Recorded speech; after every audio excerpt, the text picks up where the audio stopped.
கொண்டவர்களை விடுதலையாக்குற தெய்வம். ஹல்லேலூயா. ஜனங்க சபைக்கு வருவதுக்கு நடந்து வரதுடைய பிரச்சனைகளோடு கடந்து வராங்க. எல்லார் வாழ்க்கையிலும் ஒரு பிரச்சனை ஒண்ணுங்க. பிரச்சனை இல்லாத மனுஷனே கிடையாது. 36 வருஷம் வரையும் எனக்கு திருமணம் ஆகலையேன்னு பிரச்சனை இருந்தது, கவலைப்பட்டேன். இப்போ ஏன்டா திருமணம் ஆச்சுன்னு கவலைப்பாரு. குழந்தை இல்லாதவனுக்கு குழந்தை இல்லைன்னு கவலை, குழந்தை பிறந்துட்டா ஏன்டா இதை பிறந்தன்னு கவலை, படித்தவனுக்கு அதிகம் இது மாதிரி வேலை இல்லாதவனுக்கு வேலை இல்லைன்னு கவலை, நிறைய பேருக்கு கவலைகள். ஜனங்கள் பிரச்சனையோடு தான் இருக்கிறார்கள். அதான் சொல்லுவாங்க, மனுஷனுக்கு பிரச்சனை இல்லைன்னா கடவுளுக்கு அர்ச்சனை இல்லைன்னுவான். அல்லேலூயா. மனிதனுக்கு பிரச்சனை உண்டு, எல்லாருக்கும் பிரச்சனை உண்டு. ஒரு நாள் காலையில் ஒரு தாய் அவர் கணவர் தட்டி எழுப்புறாங்க. சண்டே நீங்கள் ஞாயிற்றுக்கிழமை சபைக்கு வாங்கன்னு சொல்லிட்டு. அந்த ஐயா நான் வரமாட்டேன்னு சொல்கிறார். அந்த அம்மா சொல்கிறாங்க நீ சபைக்கு வந்து தான் ஆகணும். அவர் சொல்கிறார் நான் அந்த சபைக்கு வர மாட்டேன், அங்கே என்னை யாரை மதிக்கல, அது பண்ணல இதை பண்ணலன்னு அவர் பாட்டுன்னு நிறைய காரணம் சொல்லிக்கொண்டே இருக்கிறார். அந்த அம்மா சொன்னாங்க இல்லை இல்லை இன்னைக்கு சண்டே நீ சர்ச்சுக்கு வந்து தான் ஆகணும். அந்த ஐயா கேட்டாராம் நான் ஏன் சபைக்கு வரணும், ஒரு 2 காரணத்தை சொல்லு. 2 காரணத்தை சொல்லு. நான் சபைக்கு வராதுக்கு இத்தனை காரணம் சொன்னேன்ல, நான் ஏன் சபைக்கு வரணும் 2 காரணத்தை சொல்லணும்னு சொல்லும்போது அம்மா சொன்ன 2 காரணம் இல்லை, ஒரே ஒரு காரணம் சொல்கிறேன், ஏன்னா நீ தான் அந்த சபை பாஸ்டர்னு சொன்னாங்களா. அல்லேலூயா. இன்னைக்கு போதகருக்கே பிரச்சனை உண்டு, பிரச்சனை இல்லாத மனிதர்கள் கிடையாது. தேசத்தில் எல்லாருக்கும் பிரச்சனை உண்டு, எல்லாருக்கும் போராட்டங்கள் உண்டு. ஆனால் பிரச்சனைகள் தீர வேண்டும் என்றால் என்ன செய்ய வேண்டும்? இந்த காலை வேளை கர்த்தர் உங்களுக்கு 4 காரியத்தை கற்றுத்தர போகிறார். உங்கள் பிரச்சனைகள் மாறும். ஏதோ கண்ணை மூடி இயேசுவும் கண்ணீரை துடைப்பார்னு சொல்லிட்டு போறதுக்கு வரல. கண்ணீர் துடைக்கப்படும், வியாதிகள் மாற்றப்படும், வாழ்க்கையில் உயர்வு கிடைக்கும். ஆனால் அதுக்கு என்ன செய்ய வேண்டும் அதை உங்களுக்கு கற்றுத்தர விரும்புகிறேன். அல்லேலூயா. அமெரிக்காவின் ஆப்பிள் நிறுவனத்தின் உரிமையாளர் ஸ்டீவ், இன்னைக்கு ஆப்பிள் ஃபோன் எல்லார் கையிலும் இருக்கு பாருங்க.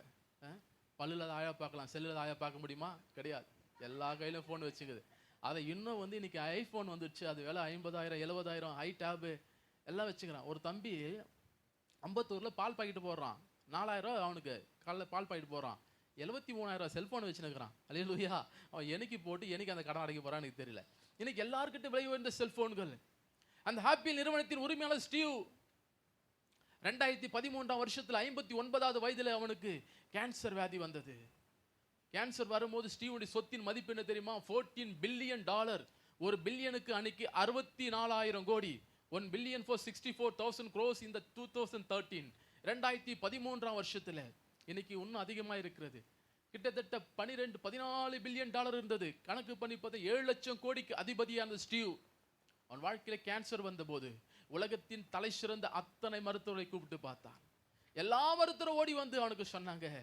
அவனை காப்பாற்ற முடியாத போது ஸ்டீவ் சொன்னான், என்னிடத்தில் கோடிக்கணக்கான பணங்கள் உண்டு, லட்சக்கணக்கான மருத்துவர்கள் உண்டு, ஆனால் என் வியாதியை யாரும் சுகமாக்க முடியல என்று அவன் மரித்து போனான். அன்பு தாயே, இந்திய தேசத்தில் உலகம் முழுவதும் கொரோனா வந்து, கொள்ள நோய் வந்து 50 லட்சத்துக்கு பேர் மரித்து போன போதிலும் நீயும் நானும் நிற்கிறோம் என்று சொன்னார். ஸ்டீவோட இருப்பவரை காட்டிலும் நம்பும் இருப்பவர் மகா பெரிய தெய்வம். அல்லேலூயா. அந்த தெய்வம் இருந்தபடினால தான் 2015ஆம் வருஷத்துல 120 நாட்களில் கிட்டத்தட்ட 200 முறைக்கு மேல் மாரடைப்பு வந்து எல்லா டாக்டரும் செத்துருவான்னு தூக்கி போட்ட ஒரு டெட் பாடியை என் இயேசு இன்னைக்கும் உலகம் முழுவதும் பயன்படுத்தி கொண்டிருக்கிறார். அவர் மரித்து போகிற தெய்வம் அல்ல, மரித்து போன உயிரோடு இருக்கிற தெய்வம். அல்லேலூயா. அந்த தெய்வம் இன்னைக்கு காலையில் உங்கள் சிக்குகளை மாற்றுவதற்காக இறங்கி வந்திருக்கிறார். என்னோட எழுத்துக்கள் வேகமாய் நீங்கள் வேத பகுதியை வாசிக்கும் போது நான் தொடர்ந்து வேகமாய் பிரசங்கிக்க விரும்புகிறேன். தேவ பிள்ளைகள் என்னோடு நீங்கள் வாசிக்கலாம். யோனாவின் தீர்க்க தரிசன புஸ்தகம் 1ஆம் அதிகாரம் 1லிருந்து 2 வசனம் வாசிங்க. யோனாவின் தீர்க்க தரிசனம் வாசிங்க. 1ஆம் அதிகாரம் 1-2 வாசிங்க.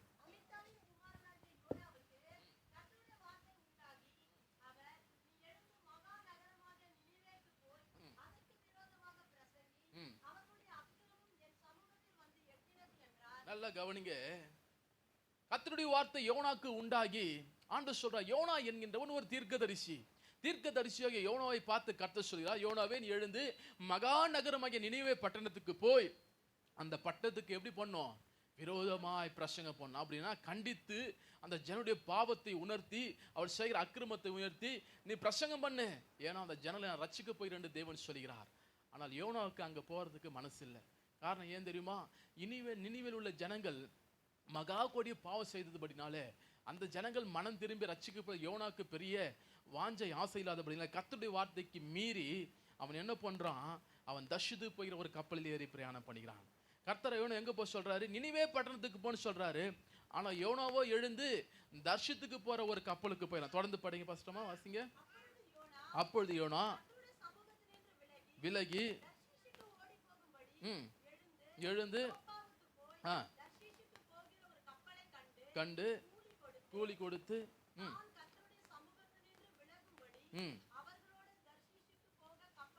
கப்பல் ஏறினான். பெருங்காற்றை வரவிட்டார். நினைக்கத்தக்க பெரிய கொந்தளிப்பு உண்டாயிற்று. பயந்து அவனவன் வேண்டுதல் செய்து லேசாக்கும்படி. நல்லா கவனிங்க என் அன்பு தாயை, நல்லா கவனி. யோனா என்பவன் ஒரு தீர்க்கதரிசி. தீர்க்கதரிசி என்றால் தேவனுடைய வாயாரிக்கிறான். தேவனிடத்திலிருந்து ஜனங்களுக்கு நன்மை கொண்டு வர வேண்டிய ஒரு மனுஷன் நிமித்தம் என்ன நடக்க தெரியுமா? அவன் தீர்க்கதரிசியா இருந்தாலும் தேவனுடைய வார்த்தைக்கு கீழ்ப்படியாதவன் அவன் ஓடினபடினாலே ஒரு தீர்க்கதரிசி நிமித்தம் கடலிலே கொந்தளிப்பு உண்டாகிறது. ஒரு தீர்க்கதரிசி நிமித்தம் சமுத்திரம் இரண்டாக பிளக்கப்படுகிறது. விலை உயர்ந்த பொருட்கள் எல்லாவற்றையும் தூக்கி சமுத்திரத்தில் போட்டு வீணாக்க வேண்டிய சூழ்நிலை உண்டாகி கொண்டிருக்கிறது. அன்பு தாயே, அன்பு சகோதரனே, நீ தீர்க்கதரிசியா இருக்கலாம், நீ ஜபிக்கிறவனா இருக்கலாம். ஆனால் எனக்கு தேவனுடைய வார்த்தைக்கு கீழ்ப்படியாமல் போகிறாயோ அன்னைக்கு உன் நிமித்தம் உன் குடும்பத்தில் சாபம் வந்துவிடும்.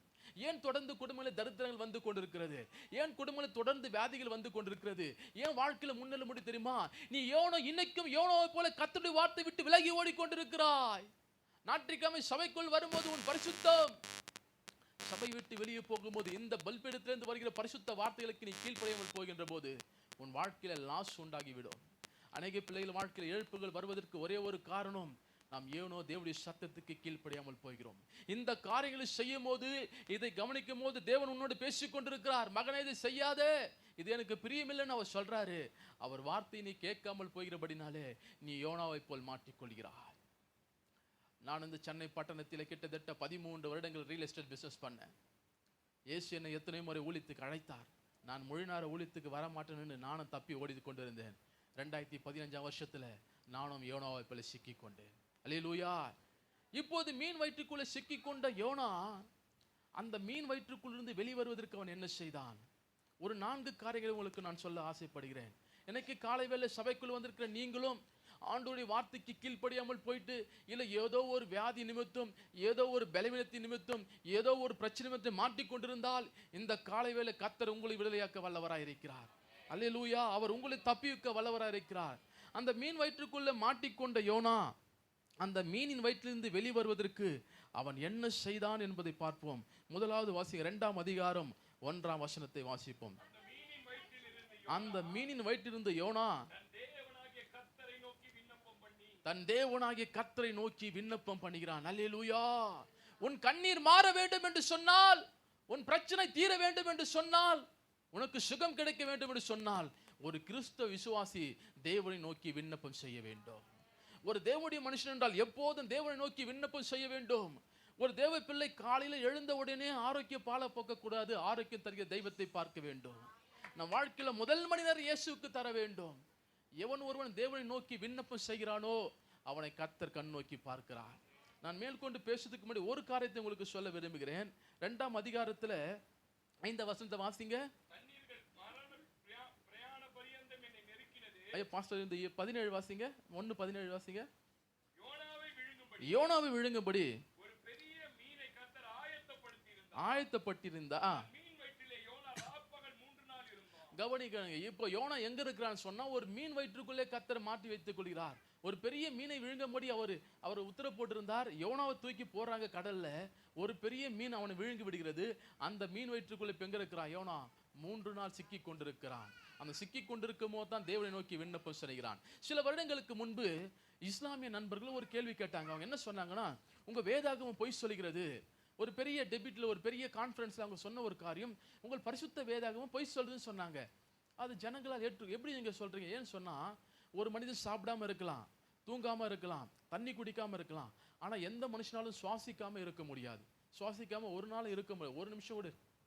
ஆனால் மீன் வயிற்றுக்குள்ளே எப்படி ஒரு மனிதனால் சுவாசிக்க முடியும்? அவன் கேட்கிற ஒரு நியாயமான ஒரு கேள்வி. அவன் என்ன கேட்கிறான்? வேதாகமம் சொல்கிறது யோனா 3 நாள் அந்த மீன் வயிற்றுக்குள்ள இருந்தான் போட்டு இருக்கிறது. 3 நாள் எப்படி ஒரு மனுஷனால் சுவாசிக்காம இருக்க முடியும்? நமக்கு தெரியும் நம்ம ஆண்டவர் நம்ம எப்படி காப்பாத்துவார்னு. சில நேரங்கள்ல அறிவுபூர்வமான கேள்விகளுக்கு நம்மளால பதில் சொன்னா வெளியே வர முடியாது. அல்லேலூயா. அவன் என்ன சொல்றான்? மரித்துட்டேன் உயிரோடைய போனாங்க எடுத்துக்கிறோம்.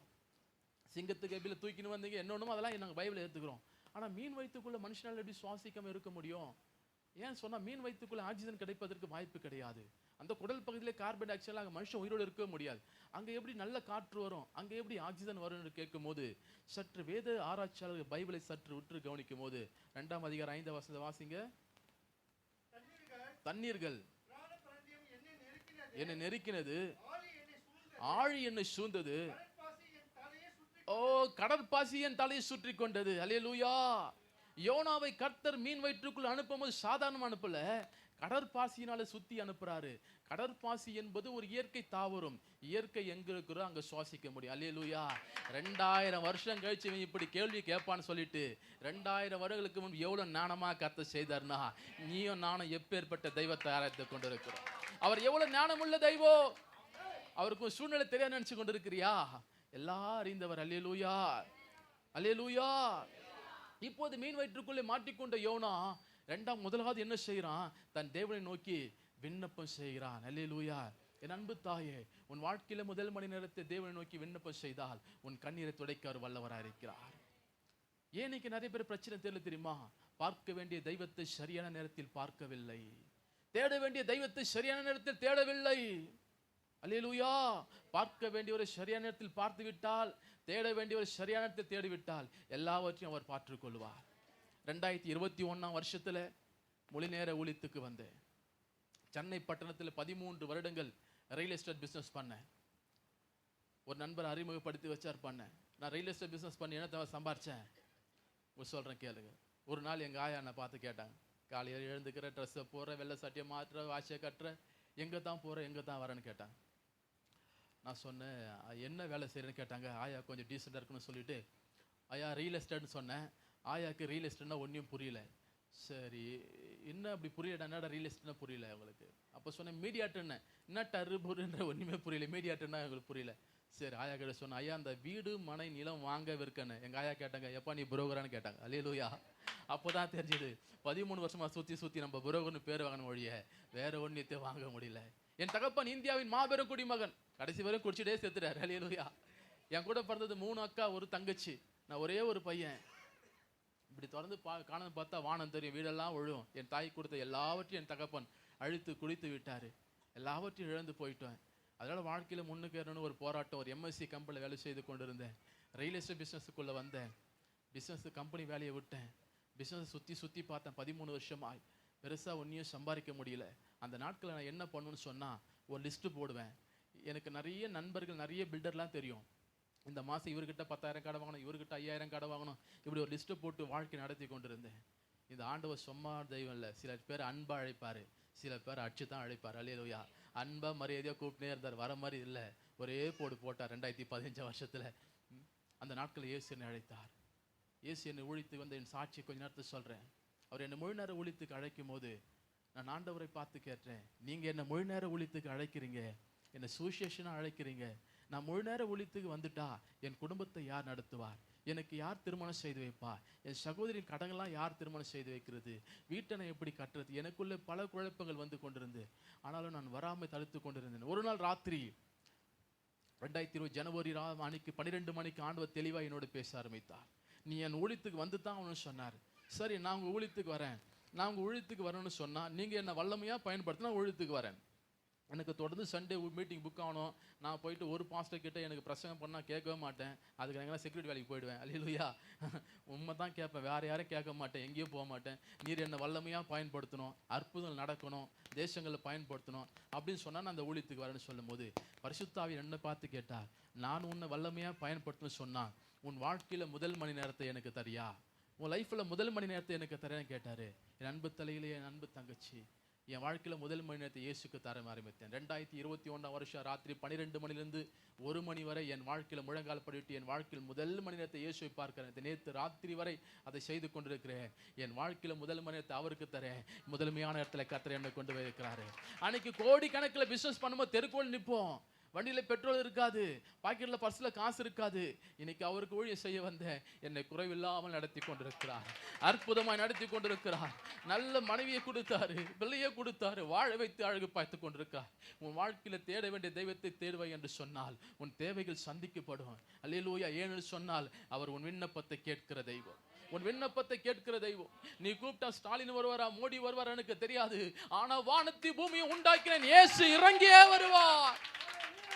ஓ மனதுருகி கரம் நீட்டி அதிசயம் செய்பவரே, ஐயா அதிசயம் செய்பவரே, ஐயா அதிசயம் செய்பவரே, என் விண்ணப்பத்தை கேட்ப பாடுங்க.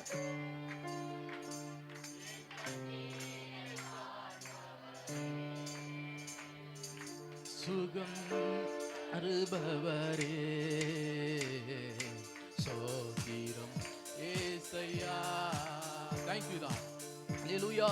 2 ராஜாக்களின் புஸ்தகம் 20ஆம் அதிகாரம் 1லிருந்து 16 வசனம் வாசிக்கும் போது அங்க என்ன நடக்குது சொன்னா, எசேக்கியா என்கின்ற ஒரு ராஜா அவன் போருக்கு போற இடத்துல அடிபட்டு போன் கேன்சர் வந்து சாக கிடக்கிறான். எசேக்கியா ஒரு தேசத்தின் பட்டணத்தின் ராஜாவா இருக்கிறான். அவனுக்கு முதல்ல அடிபட்டு கேன்சர் வந்து சாக கிடக்கும் போது ஒரு தேவதூதன் வந்து சொல்றான், எசேக்கியாவே உன் வீட்டின் காரியங்கள் எல்லாவற்றையும் ஒழுங்குபடுத்து. ஏன் சொன்னா, நீ மரிக்க போகிற, உன் நாட்கள் முடிந்து விட்டது. அல்லேலூயா. எசேக்கியாவுக்கு என்ன செய்தேன்னு தெரியலங்க. அவன் என்ன செய்தான் தெரியுமா? வசனம் சொல்லுகிறது, அந்த தேவதூதன் சொல்லி திரும்பி போவதற்கு முன்னதாய் எசேக்கியா தன் சோறு பக்கமாய் திரும்பி தன் தேவனை நோக்கி கண்ணீர் விட்டு அழுகிறான். அல்லேலூயா. எசேக்கியா ஒரு பட்டணத்தின் ராஜாவா இருக்கிறான். நேற்று வரை அவன் கூப்பிட்டால் 1000 மருத்துவர் வந்திருப்பார்கள், 1000 வைத்தியம் வந்திருப்பான். அவன்கிட்ட பணம் இருந்தது, பதவி இருந்தது, எல்லாம் இருந்தது. அவன் வியாதியை சுகமாக்க முடியவில்லை. இன்னைக்கு எசேக்கியாவுக்கு ஒரு காரியம் நல்லா புரிய வந்தது, இனி என் பணம் வேலை செய்யாது, என் பதவி வேலை செய்யாது, எந்த மருத்துவமும் மருந்து வேலை செய்யாது என்ற போது எசேக்கியா சோர் பக்கம் திரும்பி கண்ணீர் விட்டு அழுகிறான். இதெல்லாம் வேலை செய்யாத போது எசேக்கியா வெடித்த கண்ணீர் வேலை செய்ய ஆரம்பித்தது. அவன் போன தேவதூதன் திரும்பி வந்து சொல்கிறான், எசேக்கியாவே உன் விண்ணப்பத்தை கேட்டேன், உன் கண்ணீரை கண்டேன் என்று சொல்லி மீண்டும் அவனுக்கு 15 வருடத்தை கர்த்தர் கூட்டி கொடுக்கிறார். மருந்து செய்யாததை, மாத்திரை செய்யாததை, பணம் செய்யாததை, பதவி செய்யாதை, நீ வடிக்கிற ஒரு சொட்டு கண்ணீர், நீ போடுகிற முழங்கால் ஜெபம் செய்து விடும். ஏனென்று சொன்னால் அவர் உன் ஜெபத்தை மதிக்கிற தெய்வம். ஒரு நாளும் ஏழைகள் ஜெபத்தை தள்ளுகிற அசட்டை பண்ணுகிற தெய்வமே கிடையாது. அந்த தெய்வம் ஒவ்வொரு நாளும் உன்னை தேடிக்கொண்டிருக்கிறார். ஒவ்வொரு நாளும் உன் படைக்கில வந்து நின்று கொண்டிருக்கிறார். இன்னைக்காவது எழுந்திட மாட்டியா? 1 மணி நேரம் எனக்கா ஜெபம் பண்ண மாட்டியா? இன்னைக்கு யாரோ இயேசு உங்களோட பேசிக் கொண்டிருக்கிறார். என் அன்பு பிள்ளைகளை, யோனா சிக்கி கொண்ட போது அவன் சொன்ன காரியம், முதலாவது தேவனே நம்முடைய உம்மை நோக்கி விண்ணப்பம் செய்வேன் என்று பொறுத்து செய்கிறான். 2வது யோனா செய்த காரியம் என்ன? யோனாவின் தீர்க்க தரிசன புஸ்தகம் 2ஆம் அதிகாரம் 4ஆம் வசனம் வாசிங்க. நான் உமது கண்களுக்கு தள்ளப்பட்டேன், ஆகிலும் உம்முடைய பரிசுத்த ஆலயத்தை நோக்குவேன் என்றான். அல்லேலூயா. யோனா முதலாவது தேவரீர் நான் உம்மை நோக்கி விண்ணப்பம் செய்வேன் என்கிறார். 2வது உம்முடைய பரிசுத்த ஆலயத்தை நோக்குவேன். வாழ்க்கையின் பிரச்சனைகள் மாற வேண்டும் என்று சொன்னால் கண்ணீர் துடைக்க வேண்டும். ஒரு கிறிஸ்து விசுவாசி முதலாவது தேவனை நோக்கி விண்ணப்பம் செய்ய வேண்டும். 2வது பரிசுத்த ஆலயத்தை கண்ணோக்கி பார்க்க வேண்டும். ஏதோ ஞாயிற்றுக்கிழமை மாத்திரம் சபைக்கு வந்து போற மாத்திரம் விசுவாசி இருக்கக்கூடாது. ஒவ்வொரு நாளும் உங்கள் பரிசுத்த ஆலயத்தை கண்ணோக்கி பார்க்க வேண்டும். உன் வீட்டில் எப்படி ஃபேன் ஓடல, டிவி லைட் ஏரியல, அங்க ஒற்றை இருந்தா கூட்டி பெருக்களை சுத்தம் செய்கிறாயோ, தேவனுடைய வீட்டை கண்ணோக்கி பார்த்துத்தான் ஆக வேண்டும். ஒரு தேவனுடைய பிள்ளை எப்போது அவருடைய ஆலயத்தை நான் கண்ணோக்கி பார்ப்பேன், பரிசுத்த ஆலயத்தை கண்ணோக்கி பார்க்கிறாயோ, அப்போது பரிசுத்த தெய்வம் உன்னை கண்ணோக்கி பார்ப்பார். நான் உங்களுக்கு ஒரு காரியத்தை சொல்றேன், இதுவரை நீங்கள் வீடு கட்டாம இருக்கலாம், ஆனால் தேவனுடைய ஆலயத்தை கட்டுவதற்கு முயற்சி பண்ணி பாருங்க, வீட்டை கட்டிடுவீங்க. ஹல்லேலூயா. இது உண்மை. இது சில பேருக்கு வந்து காரியங்கள் வாய்க்காமல் போயிருக்குது, எப்படி செய்யலாண்டு பரிசுத்த ஆலயத்தை கண்ணோக்கி பாரு. இந்த பரிசுத்த ஆலயத்தில் ஏதாவது ஒன்று செய்ய முயற்சி பண்ணிப்பாரு, இதுல கூட்டி பெருக்கி பாரு, இந்த தேவ மனிதனோடு இருந்து இந்த தாயோடு இணைந்து ஊழித்து செய்வதற்கு முயற்சி பண்ணிப்பாரு. கர்த்தர் உன் குடும்பத்தை கட்டுவார். சில வருடங்களுக்கு முன்பு ஒரு தேவ மனிதன் ஒரு பெரிய சபையில பிரசங்கம் பண்ண போயிருந்தார். போன வாரம் ஒரு அட்வென்ட் சபைக்கு போயிருந்தேன். அதுபோல் ஒரு பெரிய சபை, அந்த பெரிய சபையில் அந்த தேவ மனிதன் அவர் பிரசங்கம் பண்ண போயிருந்தாரு. 9 மணிக்கு ஆராதனைக்கு 8:50க்கு போயிட்டாரு. 8:50க்கு ஆராதனைக்கு போனால் அந்த பெரிய சபையில் ஒரே ஒரு அம்மா மட்டும் அந்த சபையில் போட்டு அந்த சபையை சுத்தம் பண்ணி கொண்டதை பார்த்தோன்னே ஒரு மனசுக்குள்ள ஒரு பெரிய மகிழ்ச்சி. எவ்வளோ பெரிய சபையில் இந்த ஒரு தாய் வந்து எப்பேற்பட்ட வேலை செய்யறன்னு சொல்லிட்டு அவளுக்கு ஏதாவது கொடுக்க வேண்டும் என்று சொல்லி தன் பர்ஸ்லேருந்து ஒரு 200 ரூபாய் எடுத்தாரு. அந்த பெரிய சபையினதுனால அந்த அம்மா பெருக்கி விட்டு அப்படி வெளியே வருவதற்குள்ள இவர் போய் கொடுக்கலான்னு இப்படி போனா அந்த தாய் 1.5 கோடி ரூபாய் பென்ஸ் காரில் ஏறி வீட்டுக்கு போகிறத பார்த்துருக்காரு. அவரால் ஒன்றையும் புரியல. பாஸ்டர் கூப்பிட்டு கேட்டார், பார்க்க கொஞ்சம் சர்ச்செல்லாம் பெருக்கிறாங்கன்னு சொல்லிட்டு கஷ்டப்படுவான்ட்டு ஒரு 200 ரூபா கொடுக்கலாம் நான் பிரயாசப்பட்டா அவங்க 1.5 கோடி ரூபாய் காரில் போகிறாங்களே பாஸ்டர் யாருன்னு கேட்டால் அவங்க சொன்னாங்க, ஒரு நாள் அந்த 200 ரூபா கூட வழி இல்லாத சூழ்நிலை சபைக்குள் வந்தார்கள். அவங்க தொழிலெல்லாம் லாஸ் ஆகி வந்தாங்க. ஆனால் இன்னைக்கு 2 கம்பெனிக்கு ஓனராக இருக்கிறாங்க. அல்லேலூயா. அவர்கிட்ட 200 பேருக்கு மேலே வேலை செய்து கொண்டிருக்கிறாங்க. ஒரு நாளைக்கு 200 ரூபாய்க்கு வழி இல்லாத போது இந்த சபைக்குள் வரும்போது இந்த சபையை கூட்டி பெருக்க ஆரம்பித்தால் இன்னைக்கு 2 கம்பெனிக்கு ஓனர் அதே வேலை செய்து கொண்டிருந்தால் கர்த்தர் அவளை ஆசீர்வதித்துக் கொண்டிருக்கிறார். அல்லேலூயா. சில பேருக்கு வேலை வந்துட்டா எல்லாம் பாஸ்டர் ரொம்ப பிஸி, சண்டே ஏன் பிற சர்ச்சை வரல, நான் ரொம்ப பிஸி பாஸ்டர். அல்லேலூயா. சார், இயேசுவை தேடிப்பார், அவர் பரிசுத்த கண்ணோக்கிப்பார். நீ அவர் ஆலயத்தை கண்ணோக்கி பார்த்தால் அவர் உன்னை கண்ணோக்கி பார்ப்பார். நன்றி அறியாதவர்களுக்கும் துரோகிகளுக்கும் நன்மை செய்கிற தெய்வம் இயேசு. சில பேருக்கு நன்றினா என்னன்னே தெரியாது. நம்ம கூட இருப்பான், நல்லா சாப்பிடுவான், எல்லாம் பண்ணிருப்பான், நன்றி மறந்துடுவான். இன்னும் சில பேர் இருக்கிறான், அவன் துரோகி, நன்றி அறியாம போன நம்மளுக்கே பின்னாடி போய் துரோகம் பண்ணிட்டு போயிடுவான். அவர் சொல்றாரு, நன்றி அறியாதவர்களுக்கும் துரோகிகளுக்கும் ஒருத்தர் நன்மை செய்யறாருன்னா அவர் பரிசுத்த ஆலயத்தை கண்ணோக்கி பார்க்கிற உன்னை கைவிட்டுருவாரா?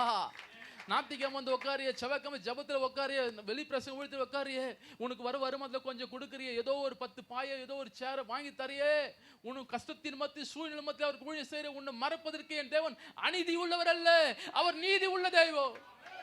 யார் ஒன்றா மறந்து போலாங்க, ஒரு நாள் இயேசு மறக்க மாட்டார். அவருக்கு செய்கிற ஒன்று ஒரு நாள் வீண் போகாது. அவருக்கு கொடுக்கும் போது தாங்க அவர் உயர்த்துவார்.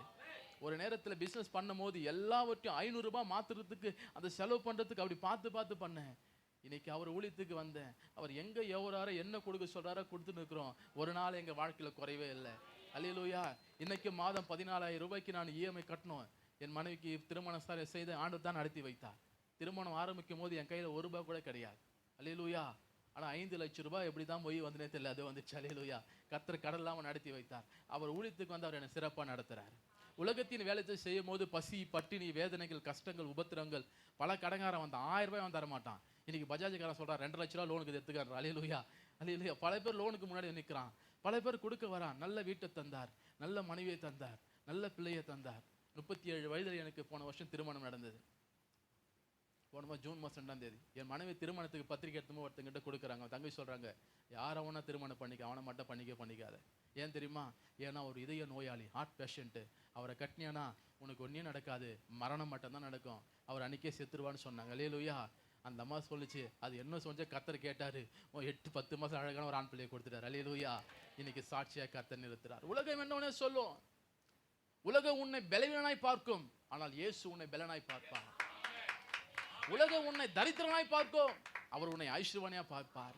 அவர் மூடனை ஞானி என்று அழைக்கிறார், பலவீனனை பலவான் என்று அழைக்கிறார், தரித்திரனை ஐஸ்வர்யவான் என்று அழைக்கிறார். அல்லேலூயா. கிதியோனுக்கு பேர் என்ன தெரியுமா? பயந்தாங்கோலி. ஆண்டவர் சொல்றாரு, என் பார்வை நீ பராக்கிரமசாலிடான்றார். அல்லேலூயா. அவர் பார்வையிலே உன்னை உயர்ந்தவராக இருக்கிறார். இந்த தெய்வம் இன்னைக்கு உன்னோடு பேசி கொண்டிருக்கிறார். உன் வாழ்க்கையின் சிக்கல்கள் மாற வேண்டும் என்று சொன்னால் முதலாவது அவரை நோக்கி விண்ணப்பம் பண்ணு. 2வது பரிசுத்த ஆலயத்தை கண் நோக்கி பாரு. 3வது என்ன செய்ய வேண்டும் என்று சொல்லி 3 நாளை சொல்லி என் சாட்சி சொல்லி முடிக்க விரும்புகிறேன். 2:9 வாசிங்க. யோனாவின் தீர்ப்பு 2ஆம் அதிகாரம் 9ஆம் வசனம். நானோவெனில் பலியிடுவேன். அல்லேலூயா. 2 காரியத்தை செய்வேன். 1 நான் பொருத்தனையை நிறைவேற்றுவேன். 2வது எப்போதும் துதியின் சத்தத்தை ஏறெடுப்பேன். அல்லேலூயா. பொருத்தனை நிறைவேற்றுங்கள். ஆபிரகாம் தன்னுடைய ஒரே மகனாகிய ஈசாக்கு, அவனுக்கு 99வது 100வது வயது கடக்கும் போது அவனுக்கு ஒரு பிள்ளை பிறக்கிறது. ஆனால் ஆண்டவருக்கு ஒரு பொருத்தனை செய்கிறான். ஆண்டவரே, எனக்கு மட்டும் நீ ஒரு குழந்தையை கொடுத்தா அந்த குழந்தைய உமக்கு நான் எடுத்து வந்து பொருத்தனையா செலுத்துறேன் சொல்லிட்டு தனக்கு பிறந்த குழந்தையை, அந்த வயதான காலத்தில் பிறந்த குழந்தை, ஒரே செல்ல மகனை தெய்வத்துக்கு சொல்லிட்டேமேன்னு சொல்லிட்டு பொருத்தனைக்காக அவன் மோரே மலைக்கு கொண்டு போகிறான். 3 நாள் பிரயாணம் பண்ணு கொண்டு போயிட்டு மலை மேலே அவன் கடத்திக்கிறான். அது பேருக்கு தகன பலி. தகன பலி என்று சொன்னால் நெருப்பு கொளுத்துவார், எரிந்த சாம்பல் மட்டும் தான் மிஞ்சும். தன் பெத்த பிள்ளை தான், சரீரம் தான், உயிர் தான். இன்னைக்கு என் பிள்ளை கொஞ்ச நேரம் அழுதா என்னால தாங்க முடியல. அந்த மகனுக்கு எவ்வளவு வேதனை இருக்கும். ஆனா தெய்வத்துக்கு சொல்லிட்டுமேன்னு சொல்லிட்டு அவன் கொண்டு வந்து கலத்துகிறான். பட்டயத்தை தூக்கி அந்த பிள்ளையை வெட்ட கத்திய போறான். ஒரு சத்தம் வருது, ஆபிரகாமே பிள்ளை என்ற மேல என்ன பண்ணாத, பட்டயத்தை போடாதுன்னு சொல்லி அங்க செடியில ஒளிந்து கொண்டு ஆட்டை கொண்டு வந்து பலி கொடுத்து அவனை கர்த்தர் காப்பாற்றுகிறார். அல்லேலூயா. நீ தேவனுக்கு ஒரு பொருத்தனை நிறைவேற்றுவன்னு நினைத்தால் உன் பொருத்தனை கர்த்தர் நிறைவேற்றுவார். நிறைய பேருக்கு சபைக்கு கொடுக்கணும் ஒரு ஆசைதான். ஒரு 5000 10,000. சில பேருக்கு பொருத்தனை பண்றதுக்கே பயம். ஒருவேளை பொருத்தனை பண்ணிட்டா நிறைவேற்றாம போயிட்டா என்ன பண்றது? ஏன்னா இந்த மாசம் ஃபீஸ் கட்டணும், வீட்டு வாடகை கட்டணும், ஏகப்பட்ட கரண்ட் பில் கட்டணும். அல்லேலூயா. நான் உங்களுக்கு ஒன்று சொல்றேன், நீ ஒரு பொருத்தனை செய்து இந்த பலிபீடத்தை நிறைவேற்றணும்னு சொன்னால் உன் பொருத்தனை நிறைவேற்ற தேவன் உன் காலை நிறைவேற்றி முடிப்பார். கட்டாயம் நிறைவேற்றி முடிப்பார். என் வாழ்க்கையில அனுபவித்துக் கொண்டிருக்கிறேன். அல்லேலூயா. நீங்கள் தேவனுக்கு ஏதாவது ஒன்று செய்யணும் பொருத்தனை பண்ணி பாருங்க. நிறைய பேர் பண்ற பொருத்தனை என்ன தெரியுமா? எப்போ தெரியுமா பொருத்தனை பண்ணுவாங்க? அந்த டிசம்பர் மாதம் 31 ராத்திரி தான் பொருத்தனை பண்ணுவோம். 12 மணிக்கு பொருத்தனை பண்ணுவோம். ஆண்டவரே இனி நான் 1 மணி நேரம் ஜெபம் பண்ணுவேன், ஒரு ஆத்மாவை கொண்டு வரேன். இதில் நிறைய பேர் பண்ற பொருத்தனை சொல்றேன், இந்த முறை 1 வருஷத்துல 1 முறையாக பைபிளை படிச்சு முடிச்சிருவேன். அல்லேலூயா. எல்லாம் பண்ற பொருத்தனை. அரக்கோணம் திருவேலங்காடுல ஒரு சபைக்கு பிரசங்கம் பண்ண போயிருந்தேன். அந்த சபையில ஒரு அம்மா சொன்ன சாட்சி எனக்கு பாஸ் சொன்னார். அந்த அம்மா இன்னைக்கு ரேஷன் கார்டு எல்லாம் இன்னைக்கு ஸ்மார்ட் கார்டாக மாறிடுச்சு. 1 வாரமா அந்த அம்மாவுக்கு ஸ்மார்ட் கார்டை தேடி தான் கிடைக்கவே இல்லையா. 1 வாரமா தேடி தேடி பார்த்து கிடைக்கல. சர்ச்சில் வந்து பைபிளை திறந்தா பைபிள் இருந்திருக்குது. உடனே ஓடி வந்து ஆண்டவர் எனக்கு ஸ்மார்ட் கார்டை கொடுத்தாரு அல்லேலூயான்னு சாட்சி சொன்னாங்களாம். அல்லேலூயா. அப்போ என்ன அர்த்தம்? தாய் போன வாரம் பைபிள் எடுத்து ஸ்லாப் பண்ண வச்சாங்க பத்தியா, இப்போதான் எடுத்துக்குது. அல்லேலூயா. அல்லேலூயா. ஒரு பிகாம் படிக்கிற ஸ்டூடெண்ட்டு 3 வருஷத்துல குறைஞ்சது 30 புஸ்தகத்தையாவது படிச்சாகணும். ஒரு இன்ஜினியர் ஸ்டூடெண்ட்னு சொன்னா 4 வருஷத்துல குறைஞ்சது 40 புஸ்தகத்தை படிக்க வேண்டும். ஒரு எம்பிபிஎஸ் படிக்கிற ஒரு டாக்டருடைய ஸ்டூடெண்ட் சொன்னால் 5 வருடத்தில் குறைந்தது 50 புஸ்தகத்தை படிக்க வேண்டும். ஆனால் நான் உனக்கு ஒரு புஸ்தகத்தை காண்பிக்கிறேன். அதுக்கு பெயர் சத்திய வேதம் ஐயா. அதுக்கு பெயர் சத்திய வேதம் ஐயா. இது பேதையை நாணயாய் மாற்றிவிடும். இது எப்பேற்பட்ட முட்டாளை உயர்ந்த இடத்துல கொண்டு போய்விடும். அல்லேலூயா. நான் பிறந்து ரொம்ப 4 வருஷமா நடக்கவே இல்லை. 4 வருஷமா நான் நடக்கவே இல்லை. நான் படிச்சு முடிக்கிற வரையும் நான் நிறைய பேர்கிட்ட பேச மாட்டேன். பொம்பளை பசங்க அதுங்க வந்து பேசுவோம், என்ன நீ இவ்வளவு கூச்சம் பாரியான்ட்டு. எனக்கு 4 பேர் மத்தியில் பேச ரொம்ப கூச்சம். யாருன்னா வீட்டுக்கு வந்தா ஓடிடுவேன். எங்க பெரியப்பா ஒரு நாள் கேட்டாரு, நீ பேசாம ஊமையாவே பிறந்திருக்கலாம் இல்லடா, வாயை திறந்து பேச மாட்டேன்னு சொன்னார். பிறந்து 4 வயசு வரையும் நான் நடக்கவே இல்லை. எங்க வீட்டு பக்கத்துக்கு ஒரு முருங்கை மரத்து பக்கத்துல எங்க அப்பா ஒரு பள்ளம் தோண்டி என்னால அதில் என்னை பதிச்சு வைப்பார். அப்பா நினைச்சாரு பாருது, மரம் வளரும் போது பையனை சேர்ந்து வளர்ந்துருவான்ட்டு. அல்லேலூயா. அந்த மரத்துக்கு அல்லேலூயா.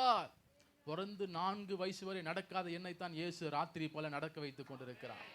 4 பேர் மத்தியில பேச கூச்சப்பட்ட என்னதான் இன்னைக்கு லட்சக்கணக்கில் மத்தியில தேவன் பேச வைத்துக் கொண்டிருக்கிறார். என் அன்பு பிள்ளையே, உலகம் பார்க்கிற விதமாய் தேவன் உன்னை பார்ப்பதல்ல, அவர் உன்னை வித்தியாசமாய் பார்க்கிறார். அல்லேலூயா. என் தேவன் அருமை உள்ளவர், அழகானவர். அவர் ஒரு நாளும் உன்னை மறக்கிற தெய்வம் அல்ல. அந்த தெய்வத்தை நோக்கிப்பார். 3வது யோனா செய்த காரியம், பொருத்தனையை நிறைவேற்றுவேன். 4வது யோனா சொன்ன ஒரு காரியம், நானோவெனில் துதியின் சத்தத்தோடு எப்போதும் சன்னதியில வருவேன். அல்லேலூயா. ஒரு தேவனுடைய பிள்ளைகள் எப்போதும் தேவனை துதித்துக் கொண்டிருக்கணும். சில நேரங்களில் முறுமுறுத்து விடுறோம். பிரச்சனை வந்தா ஒரு மாதிரி ஆயிரும், கடன் வந்தா ஒரு மாதிரி ஆயிரும். ஒரு நாளும் உங்க வாயில தேவையில்லாத வார்த்தையில் வரக்கூடாது. கர்த்தருடைய வாழ்க்கையில எப்போதும் துதியின் சத்தம் இருந்து கொண்டே இருக்கணும். அவரை துதித்து கொண்டே இருங்க. வாழ்க்கையில எல்லா விதத்தையும் துதித்து கொண்டே இருங்க. ஒரு நாள் தீபாவளிக்கு ஒரு சபையில பிரசங்கம் பண்ண கூப்பிட்டாங்க. நான் பிரசங்கம் பண்ண போனா உறவையெல்லாம் பட்டாசு வெடிக்கிறான். ஒரு தம்பி ராக்கெட் வரும், அது மூஞ்சிக்கு நேரம் வந்து இப்படி போகுது. ஆண்டவருக்கு சொல்லி நான் நன்றி சொன்னேன். நன்றி ஆண்டவரே, ஏன் தெரியுமா, நான் வரேன்னு சொல்லிட்டு இவ்வளவு பேர் என்ன பட்டாசு வச்சு வெடி வைக்கிறானே. அல்லேலூயா. அவன் தீபாவளிக்கு வெடிக்கிறான். நான் சொன்னேன், மவுண்ட் ரோட்ல ஒரு சபைக்கு உடனே மெசேஜ் ஈவினிங் போனா பெரிய டெத்து, மோள அடிக்கிறான், ரோட்டெல்லாம் மாலை போட்டு வச்சுக்கிறான், விடவே மாட்டான். ஆண்டவருக்கு நன்றி சொன்னேன். நான் வரத்துக்காகப்பா ரோட்டெல்லாம் மாலை போட்டு வச்சுக்கிறீங்க. அல்லேலூயா.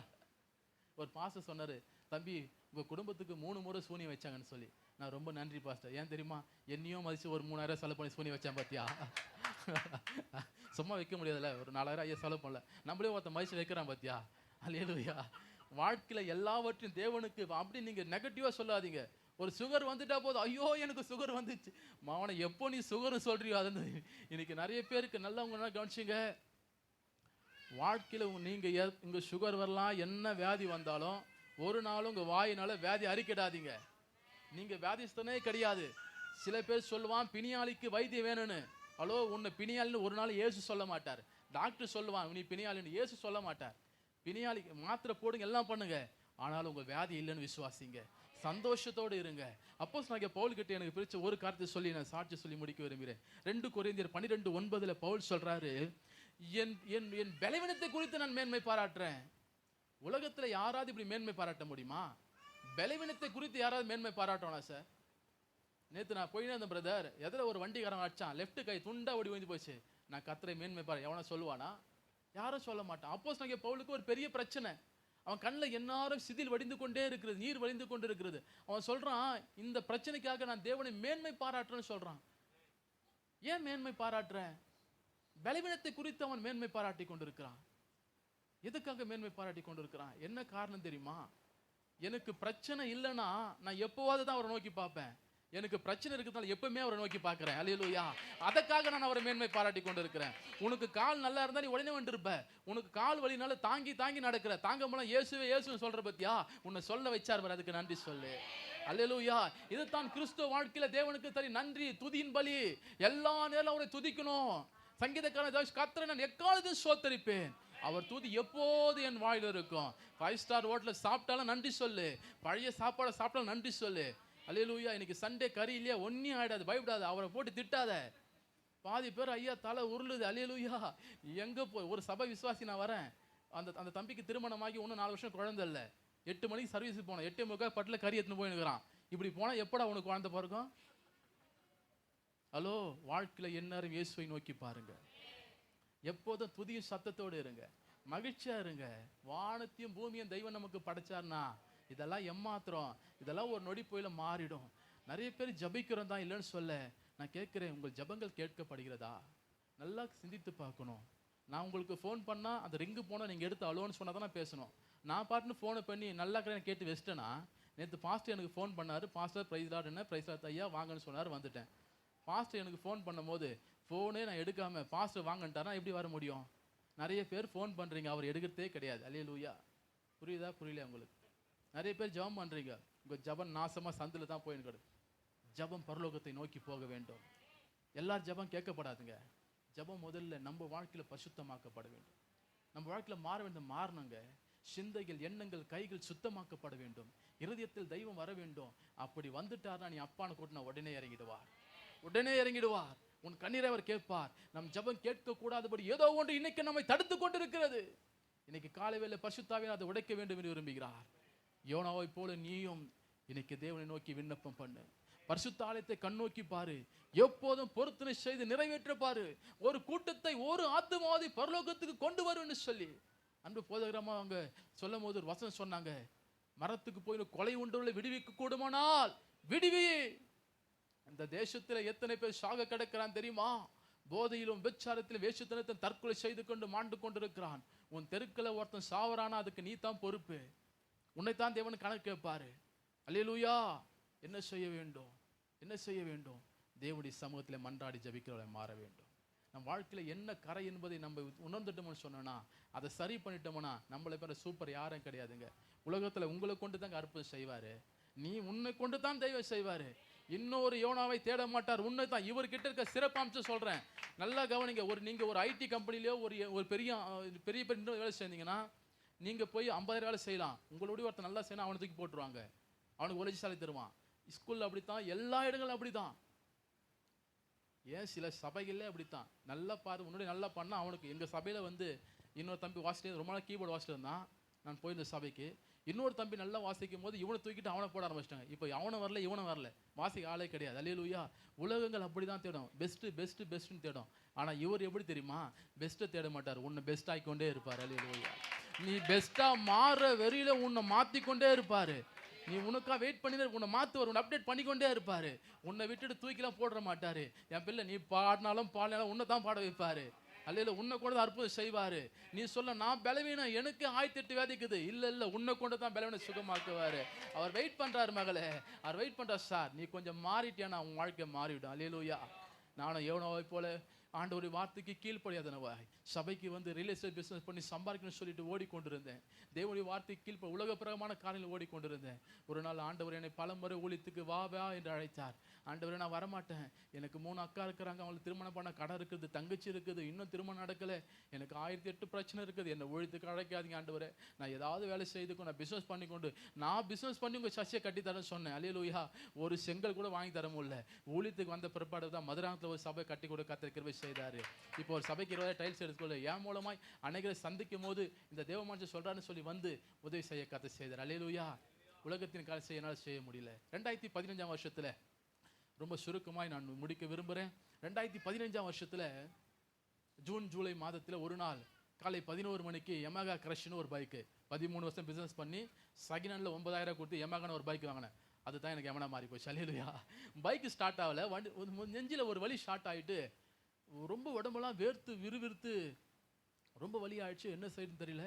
அப்போ எனக்கு ஒரு சின்ன ஆஃபீஸ் இருந்தது. அந்த ஆஃபீஸில் போயிட்டு பார்த்து உட்காந்துருந்தேன். அன்றைக்கி ராத்திரி 9 மணிக்கு எங்கள் வீட்டு ஓரமாக நடந்து போனால் திடீர்னு மழை வந்தது. ஜனங்கள்லாம் வீட்டுக்கு ஓன நானும் ஒன்றா என்னால் ஓட முடியல. வலி அதிகமாகிட்டு தடுமாறி கீழே விழுந்து அந்த ஒரு இடத்துல விழுந்து கிடந்து ரோட்டு மேலே ஜல்லி மேலே விழுந்து வீட்டுக்குள்ளே வந்துட்டேன். அன்றைக்கி நைட்டெல்லாம் வலியாக இருந்தது. மறுநாள் காலையில் 7:15 மணிக்கு பயங்கரமான வலி வந்து வீட்டில் உருண்டு புருண்டு கத்தின போது ஜனங்கள்லாம் ஓடி வந்தாங்க. எல்லாம் மிளகு ஏதோ கொடுத்து பார்த்தாங்க. வலி நிற்கிற மாதிரி இல்லை. அங்கேருந்து மாதா ஹாஸ்பிட்டலுக்கு கொண்டு போனால் அந்த டாக்டர் உடனே ஒரு எக்கோ எடுக்க சொன்னார். எக்கோ எடுத்துகிட்டு சொல்கிறாரு, ஹார்ட்டில் ஏதோ பிரச்சனை மாதிரி இருக்குது, கீழே போய் டாக்டரை பாருங்கள். டாக்டரை பார்த்தோம். ஒரு 5 நாள் கேஸ்ட்ரிக் இன்ஜெக்ஷன் எழுதி கொடுத்தாங்க. 5 நாள் இன்ஜெக்ஷன் போட்டாலும் வலி நிற்கலை. என்ன செய்யுதுன்னு தெரியல. தொடர்ந்து வலி வந்து கொண்டு இருந்ததுனால அங்கேருந்து ராமச்சந்திரா மருத்துவமனைக்கு என்னை கொண்டு வந்தார்கள். ராமச்சந்திரா மருத்துவமனையில் நாங்கள் வந்தபோது அந்த டாக்டரோட ரிப்போர்ட்டை பார்த்துட்டு ஒரு இசிஜி பார்த்துட்டு ஒரு டிஎம்டி டெஸ்ட் எடுன்னு சொன்னார். டிஎம்டின்னு சொன்னால் அந்த த்ரெட்மில்லில் வாக்கிங் கண்ணில் நீங்கள் ஓடணும். அப்போ எத்தனை சதவீதம் வலி வரும்னு தெரியும். அவங்க சொன்னாங்க, ஒரு 20 நிமிஷம் ஓடு தம்பி, 20 நிமிஷத்தில் பார்க்கலாம் எப்போ வலி. 20 நிமிடம் ஓடலான்னு நான் ஓடின முயற்சி பண்ணேன். ஆனால் 1 நிமிஷம் 3 செகண்டுக்கு மேலே என்னால் ஓட முடியல.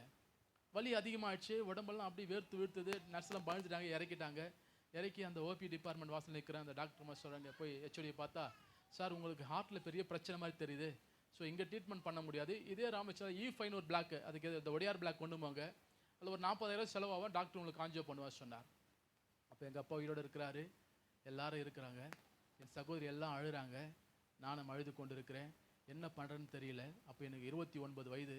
29 வயதில் ஏன் இந்த மாரடைப்பு வரணும் என்ன எனக்கு புரியாத அழுது கொண்டு இருக்கிறேன். ஒரு புறம் இது இருந்தாலும் இப்போ 40,000 ரெடி பண்ணோம், என்ன செய்யுதுன்னு தெரியல.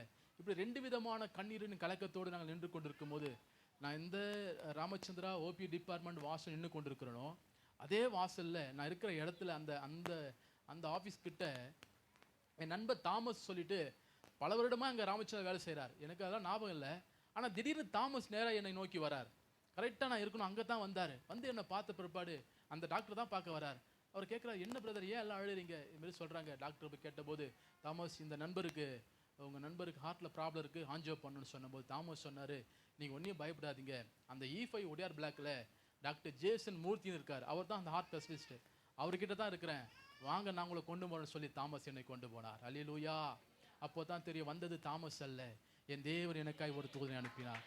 நீ எங்கே போக வழி இல்லாமல் தடுமாறி நிற்கிறாயோ அங்கே உன் கரங்களை பிடித்து அழைப்பதற்கு தேவன் ஒரு அனுப்பி கொண்டு இருக்கிறான். தாமஸ் என்னை கொண்டு போனார். அந்த டாக்டரை பார்த்தா, கேரளா தான் நிறைய பேர் வந்திருக்காங்க, 450 ரூபா ஃபீஸ் கட்டணும், என் 100 கணக்கில் உட்காந்துருக்காங்க. அவர் டாக்டர்கிட்ட கொண்டு போய் காமிச்சார். டாக்டர் சொன்னார், தாமஸ் உங்கள் நண்பர் சொல்கிறீங்க, அதில் மறுபடியும் ஒரு டிஎம்டி டெஸ்ட் எடுக்க சொல்லுங்கள், மறுபடியும் த்ரெட்மில்லில் ஓடுங்கன்னு சொன்னார். இப்போ நீங்கள் கீழே போனால் 600 ரூபா, இது ஒடியார் பிளாக்கில் 2000 ரூபா கட்டணும். ஆனால் சொன்னார், தாமஸுக்காக அந்த 2000 ரூபா நான் கழிச்சிடுறேன், ஸோ உங்களுக்கு அது 2000 ஒன்று கட்ட தேவையில்ல, நீங்கள் மறுபடியும் ஓடுங்கன்னு சொன்னார். நான் எங்கே திரும்ப ஓடினேன், நேராக ராமச்சந்திரா கேன்டீனுக்கு தான் ஓடினேன். அல்லேலூயா. இங்கே ஓடு அங்கே ஓடுன்னு சொல்கிறான்.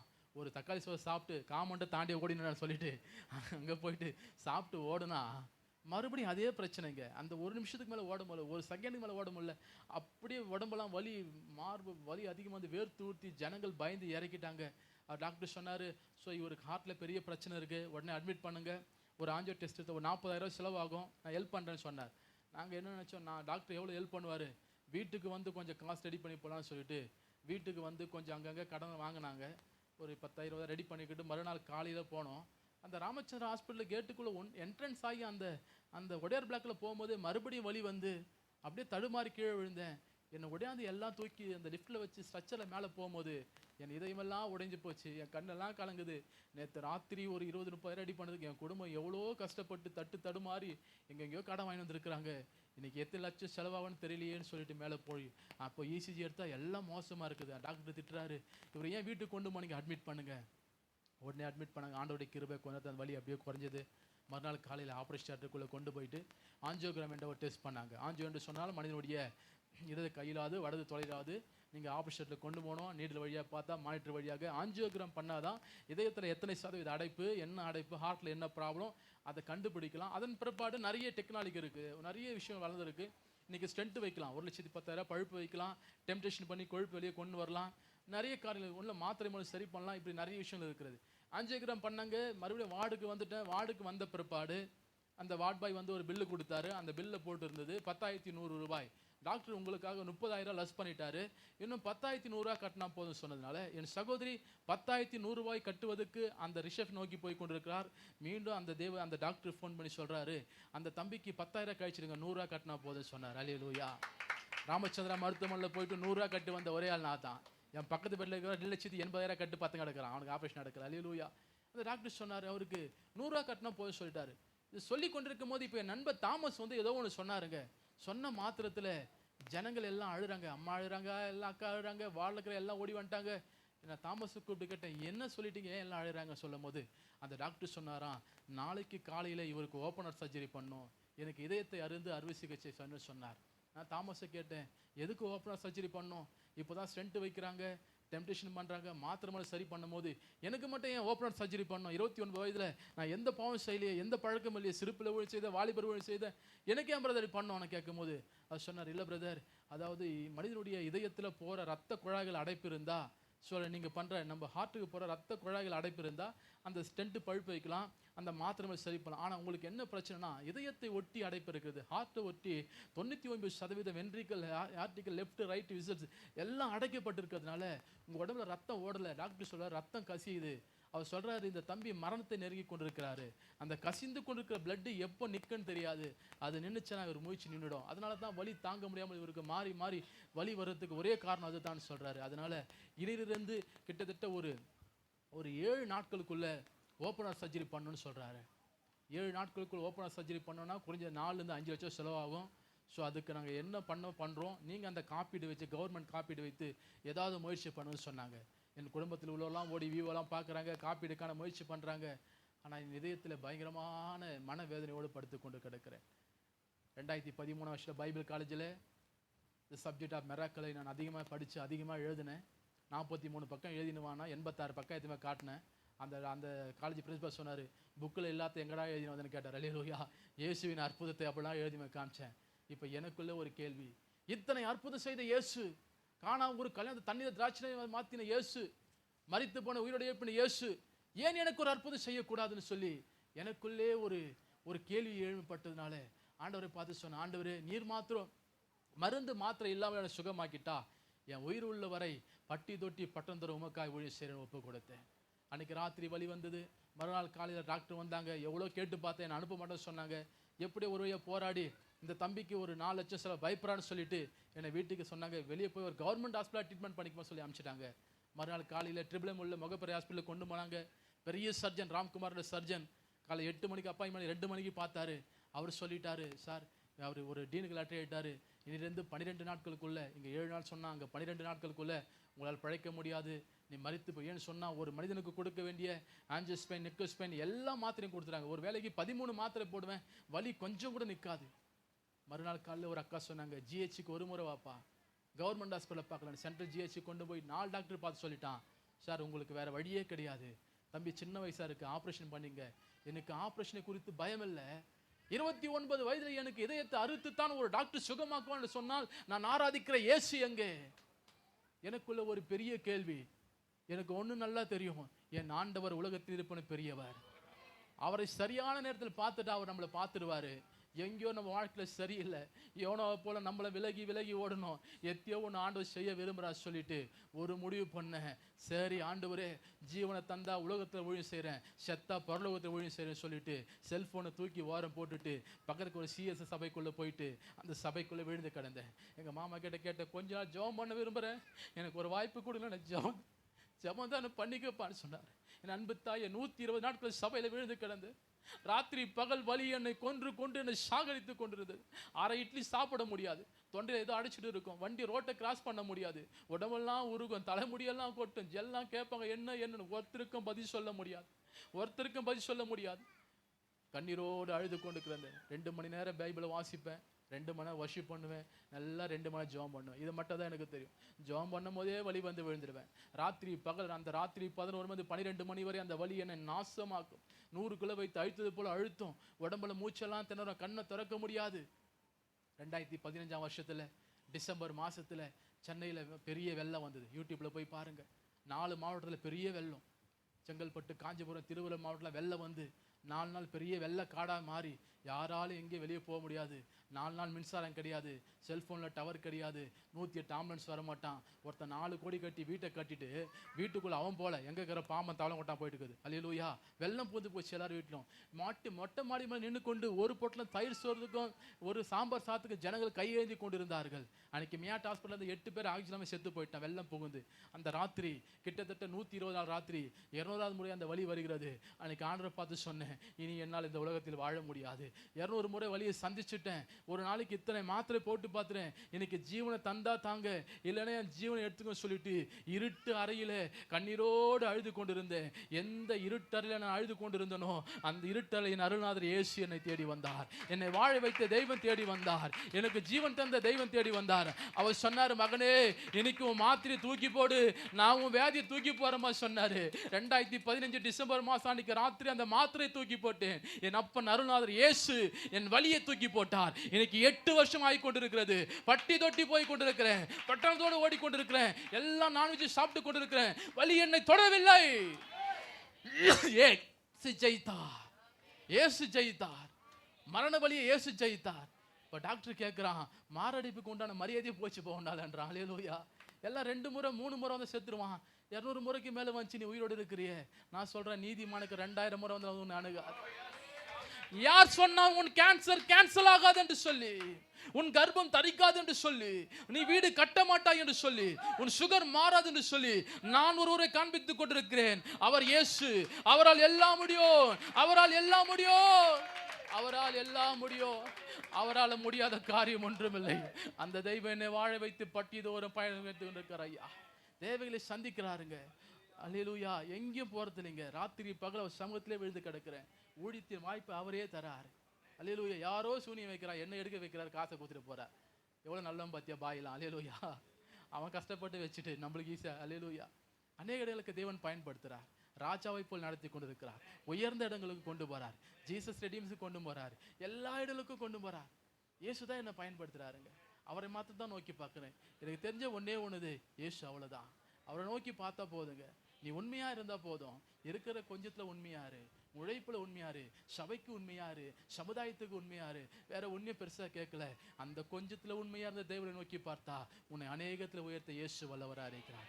இன்னைக்கு மாதங்கள் தோறும் பல ஆயிரங்கள் வருகிறது. ஒவ்வொரு மாசம் லிஸ்ட் எடுத்து பார்க்கிறேன். 20,000, 21,000, 30,000 காணிக்க தராரு. எப்படி வருதுன்னு தெரியல. கர்த்தர் நடத்தி கொண்டிருக்கிறார், அருமையா நடத்தி கொண்டிருக்கிறார். அவர் உங்களை நடத்த வல்லவரார். இந்த 4 காரியங்களை யோனா செய்வன் சொன்ன போது மீன் அவனை கரையில கக்கி விட்டது. அல்லேலூயா. இப்போதான் யோனா கொண்டு வந்து மீன் என்ன பண்ணுது, கரையில கக்குது. அல்லேலூயா. மறுபடியும் எழுந்து யோனா நினைவே பட்டணத்துக்கு போறான். ஒரே ஒரு பிரசங்கம் பண்றான். 1,28,000 பேர் உள்ள ஜனங்கள் ரட்சிக்கப்படுகிறார்கள். அல்லேலூயா. இந்த பட்டணம் மாற வேண்டுமா, இந்த பகுதி மாற வேண்டுமா, கர்த்தர் தேடிக்கொண்டிருக்க யோனா நீதான். நீதான் அந்த யோனா, நீதான் அந்த யோனா. இன்னைக்கு நீ சிக்கி கொண்டிருக்கலாம், மாட்டிக்கொண்டிருக்கலாம்.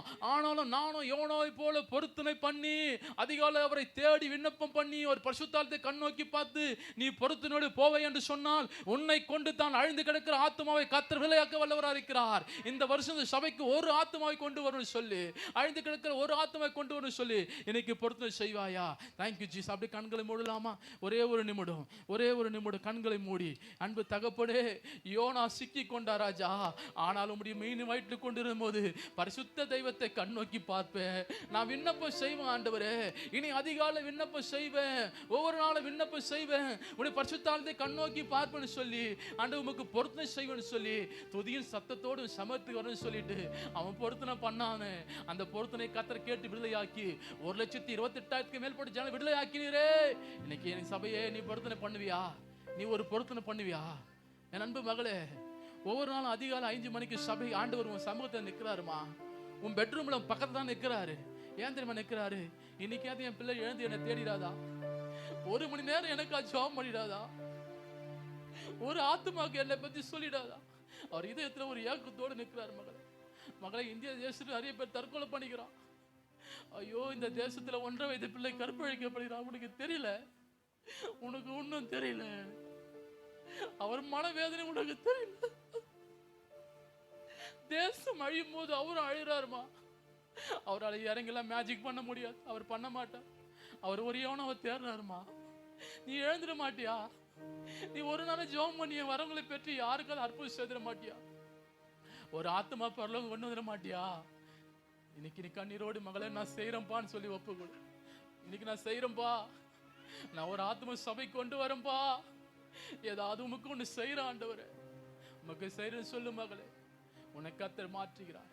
அன்பு சகோதரி, அதிகமான பலவீனத்தோடு நீங்க கிடக்குறீங்க, மரண வேதி நீங்க சந்திக்கிறீங்க, உங்க சரீரத்துல பயங்கரமான வலி, நீங்க துடிக்கிறதை பரலோகம் கண்ணோக்கி பார்க்கிறது. மருத்துவர்கள் மருந்து உங்களை ஏமாற்றி இருக்கலாம், தெய்வம் உங்களை மறக்கிறவர்கள் மகளே. இன்னைக்கும் வலியோடு தானே வந்த? ஓ தேங்க்யூ ஜீசஸ். உன் வலியை சிலுவையில இயேசு கொண்டு போவாரா? இயேசுவின் நாமத்தினாலே பொல்லாதவனை எடுவும் கையை இயேசுவின் நாமத்தில் ஹந்தர மரதிருபி லாக்கர் ஹல்பன ரூடலமே ரீதலமா சந்தர திருபி லாக்கர் ஹல்பன ரூடலமே இயேசுவின் நாமத்தினாலே, இயேசுவின் நாமத்தினாலே, இயேசுவின் நாமத்தினால. அப்பா, எங்க சபைக்குள்ள ஒரு ஃபைனான்ஸ் பிரேக் த்ரூ கொண்டு வாங்க ஆண்டவரே. எங்க போதகருக்கு ரொம்ப நெருக்குங்க அப்பா. அப்பா, நிறைய நெருக்கத்தின் மத்தியில் ஊழியம் செய்யறாங்க, வெளியில ஒரு நாளும் சொல்றதுல ஆண்டவரே, இயேசுவின் நாமத்தினாலே தடைகள் மாறுவதாக, அற்புதங்கள் நடப்பதாக, அநேகரை சுகமாக்குங்க. கடன் பிரச்சனைகள் மாறட்டும், வியாதிகள் மாறட்டும், சாபங்கள் மாறட்டும். நஸ்ரனாகிய இயேசுவின் நாமத்தினாலே உம்முடைய ஊழியக்காரனாய் என் சபையை ஆசீர்வதிக்கிறேன். அற்புதம் நடப்பதாக. Thank you Jesus, thank you Jesus, thank you Jesus. இயேசுவின் மூலம், இயேசுவின் மூலம் தகப்பனே, நான் அடியேன் புரோஜனமுள்ள ஊழியக்காரன், நீங்க சொன்னதை செய்துட்டேன். உங்க நாம மாத்திரம் மையப்பட்டோம். இயேசுவின் மூலம் ஜெபிக்கிறோம் நல்ல பிதாவே, ஆமென், ஆமென். Thank you pastor, நன்றி. அப்படியே கண்களை மூடி ஜெபிக்க போகிறோம். உள்ளம் கைகளிலே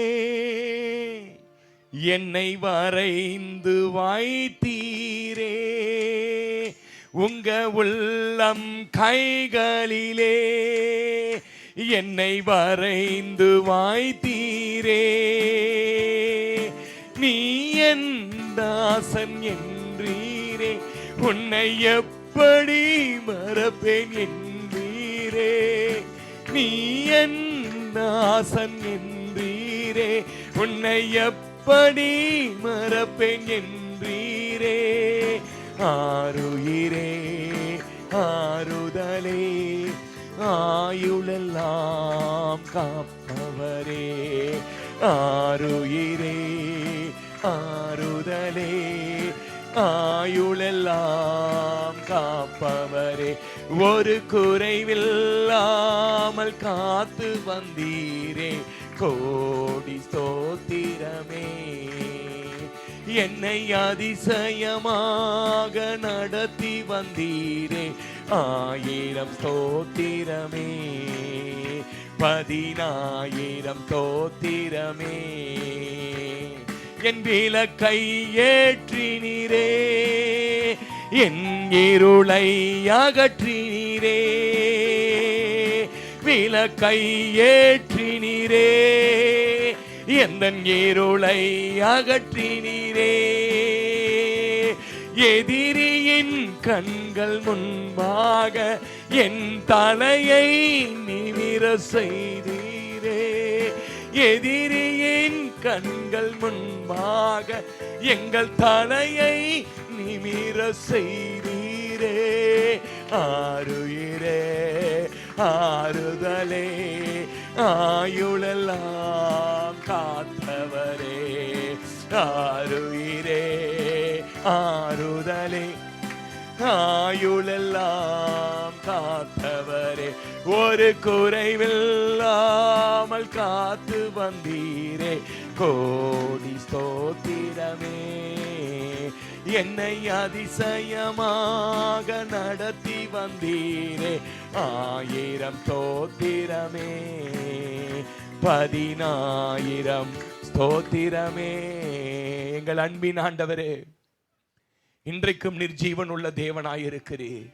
எந்த மனுஷனையும் பிரகாசிப்பிக்கிற அந்த மெய்யான ஒளி இந்த அருமையான ஆண்டவரே பிரதர், ஆண்டவரே அப்பா ஜோனத்தான் சத்யராஜுக்குள்ள இருந்து ஆண்டவரே வெளிப்பட்டு இருக்கிறீர் தகப்பனே.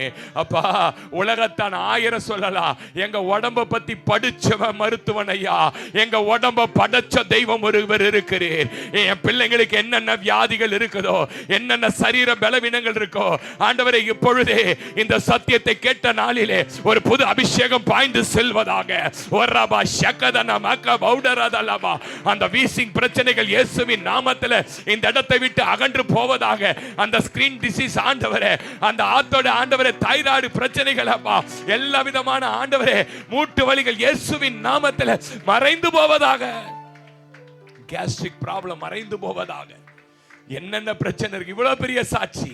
200 முறை அட்டாக் அப்பா. மருத்துவம் சொல்றா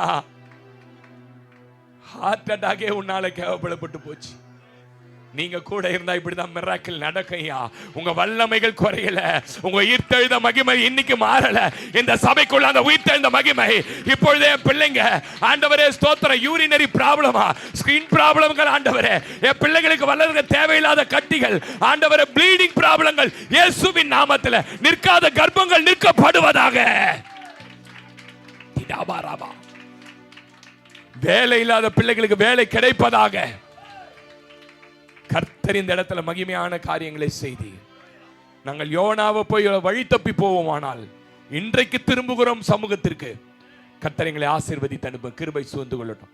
ரட்சகர் இயேசு கிறிஸ்துவின் நாமத்தினால் ஜெபிக்கிறோம் ஜீவனுள்ள நல்ல பிதாவே, ஆமென் ஆமென். எல்லாம் சேர்ந்து சொல்லுமா, என் ஆத்துமாவே கர்த்தரை ஸ்தோத்தரி, என் முழுமே அவருடைய பரிசுத்த நாமத்தை ஸ்தோத்தரி, என் ஆத்துமாவே கர்த்தரை ஸ்தோத்தரி. கர்த்தர் செய்த சகல உபகாரங்களையும் மறவாதே. அவர் உன் அக்கிரமங்களை எல்லாம் மன்னித்து, உன் நோய்களை எல்லாம் குணமாக்கி, உன் பிராணனை அழிவுக்கு விலக்கி மீட்டு, உன்னை கிருபையினால் இரக்கங்களாலும் முடிசூட்டி, நன்மையினால் வாயை திருப்தி ஆக்குகிறார். கழுகுக்கு சமானமாய் உன் வயது திரும்ப வாழ வயது போலாகிறது. ஆமென் ஆமென். தலைகளை தாழ்த்தி நம்முடைய கர்த்தராகிய இயேசு கிறிஸ்துவின் கிருபை, பிதாவாகிய தேவனுடைய அன்பு, பரிசுத்த ஆவியானவருடைய அன்யோன்யம் இன்றும் என்றும் சதா காலங்களும் உங்கள் அனைவரோடும், இன்றைக்கு தேவ வார்த்தையை பகிர்ந்து கொடுத்த தேவ மனிதனோடு, அவர் குடும்பத்தோடு கொடுத்திருக்கிற அருமையான குழந்தையோடும் கர்த்தருடைய வருகை மட்டும் சதா காலங்களிலும் தங்கி இருப்பதாக. ஆமென் ஆமென். கர்த்தர் உன்னை ஆசீர்வதித்து உன்னை காக்க கடவர்.